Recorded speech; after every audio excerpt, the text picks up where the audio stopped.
મિત્રો 1-2નું 2025નું હમણાં 2 દિવસ પહેલાં પેપર હતું. રેન્કિંગ ટેસ્ટનો એમાં સરસ મજાનો પ્રશ્ન હતો. રેડી? હવે એમાં 2 મેથડ છે. બંને મેથડથી આપણે એક્ઝામ્પલ તમને બતાવું, જેને જે મેથડ અનુકૂળ આવે તમે એપ્લાય કરશો. રેડી? શું કીધું છે? બસની રાહ જોતા પેસેન્જર્સની લાઇનમાં રવિ આગળથી 21માં સ્થાને છે. બરાબર?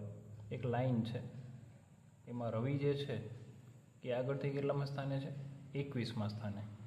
એટલે આ 21મું સ્થાન રવિનું. બરાબર? અને સુરેશ પાછળથી 12માં સ્થાને છે. પાછળથી આ સુરેશ કેટલામાં સ્થાને છે? 12માં સ્થાને છે. જ્યારે તેઓ તેમની પોઝિશન બદલે છે, એટલે લાઇન એની એ જ છે, પણ જે 2 વ્યક્તિઓ છે એ એકબીજાની જગ્યા બદલે છે. એટલે લાઇનમાં જે એમનો નંબર છે ક્રમાંકી એનો એ રહેશે, ખાલી આ સુરેશ છે અહીંયા આવશે અને રવલો અહીંયા આવશે. રેડી? હવે પછી શું કીધું?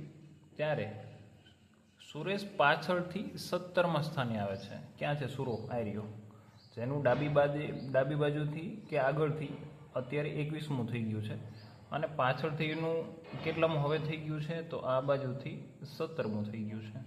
એટલે કે સુરાને આ લાઇનમાં 2 વાર ગણતરીમાં અહીંયા લઈ લીધો. તો શું કરશો? 21 + 17 કેટલા થાય? 3.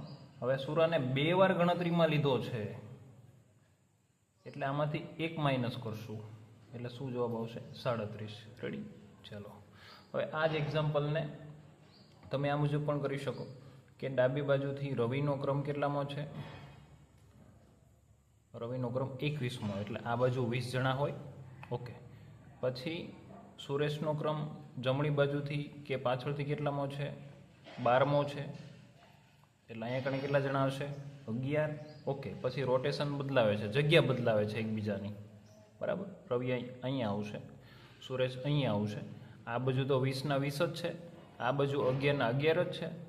તો પછી સુરેશનો આ સ્થાન બદલતા સુરેશનો જમણી બાજુથી કેટલામો ક્રમ છે? તો 17મો છે. તો આ બાજુ કેટલા હોય? 16. 20 સુરેશ અને 16, તો ટોટલ કરો 20, આ એક સુરેશ અને 16 જણા. 6 ને 1 7, 2 ને 1 3, આ પણ 37 આવશે. રેડી? તમને જે મજા આવી કરો. ચલો મળીએ નેક્સ્ટ એક્ઝામ્પલમાં.